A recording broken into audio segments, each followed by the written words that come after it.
What's going on, everybody? Josh Engleman for Awesemo.com, and I am back with my NBA DFS contenders on DraftKings for Wednesday, December 1st. Now be sure to hit that like button, subscribe to the channel, and hit the notification bell so you know when everything goes live. Follow me on Twitter, at Josh Engleman, only place you get updates to my sim results as we get closer to lock. I need you to let me know in the comment section who your favorite and least favorite contenders are. Finally, shout out to PrizePicks for being the presenting sponsor of this video. Use the promo code Awesemo when signing up. Get up to $100 on your first deposit. Now we're going to round out the bottom of my top 10 with Nikola Jokic, Spencer Dinwiddie, Drew Holiday, Reggie Jackson, and Lou Dort on the outside looking in. Who will be my favorites? My top 5 plays for today? It's time to find out. In first at number 5, we've got PJ Washington. He is power forward center eligible, 5,100, projected for 30. The goal is 37. He's in the optimal lineup 19% of the time.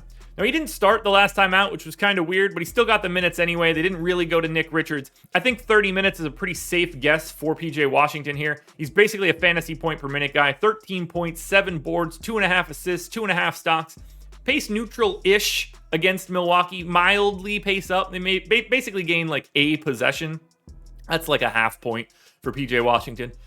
Ultimately, the fact that he has power forward eligibility is massive. There's a ceiling here. He can go for well north of 37. That wouldn't be surprising at all. He does that 18% of the time.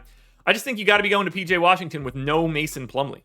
At number 4, we've got Josh Giddey, shooting guard small forward eligible, 6,600, which is a little bit more expensive than I would have thought for him getting into this spot, but projected for 38, goals 43, optimal lineup 19% of the time. Giddey's going to play north of 30 minutes in a competitive game. I got him in for 32.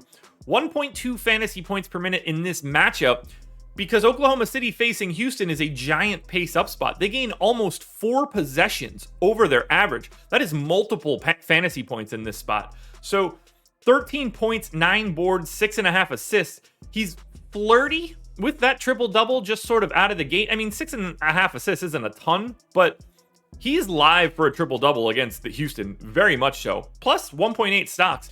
He's just got to make some shots. His true shooting is sub 50%. That's brutal. But what we've got right now, Oklahoma City, shooting guard small forward, so you get the guard forward and utility as well. And that pace up spot makes Giddey hard to overlook.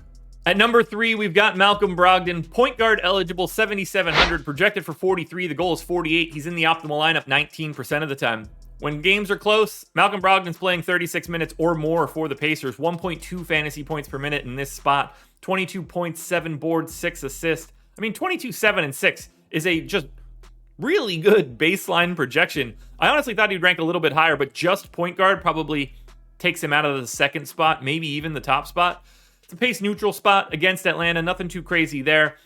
I'm making a bet on Brogdon's minutes. When games are close, he plays a ton, and he's north of a fantasy point per minute. There's not much more you need to know about him.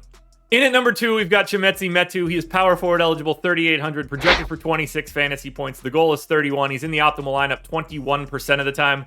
I gave him 27 minutes. If Barnes is still out, and Harkless is still out, and Bagley's still out, then that number's 32, and he's the best play on the slate. If one or two of those guys, like if Barnes is still out but the other 2 guys are in, I think Metu is still valuable as a value play. Basically, if 2 of the 3 are out, I think we get Metu around 30. It's going to be a good spot one way or the other as a value option because he's sub 4K. 10 points, 8 boards, an assist and a half, maybe a steal, maybe a block. Pace neutral against the Clippers. You got to pay attention to the news, but I think there are a lot worse options than just going to Metu at a sub 4K price because the goal is only 30.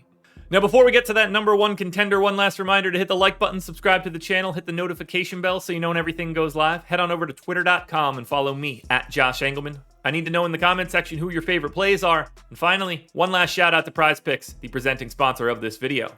I don't love it, but I can't help it. $5,400 Karis LeVert is my number 1 contender for today. Point guard, shooting guard eligible, projected for 34. The goal is 38. He's in the optimal lineup 25% of the time. The minutes are up. I got him in for 32. It's basically a fantasy point per minute guy. 27% usage, 19 points, 4 boards, 4 assists, a stock and a half.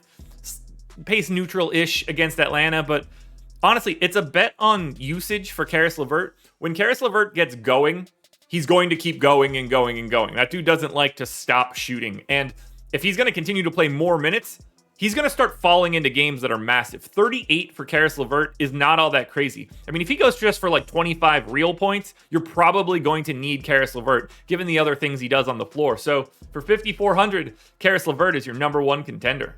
Alrighty, folks, that will do it. Those are my NBA DFS contenders on DraftKings for Wednesday, December 1st. FanDuel version of this video is around here somewhere. Check it out. Good luck tonight, everybody. Win a little bit of money. We'll be back again tomorrow with another edition of the Contenders.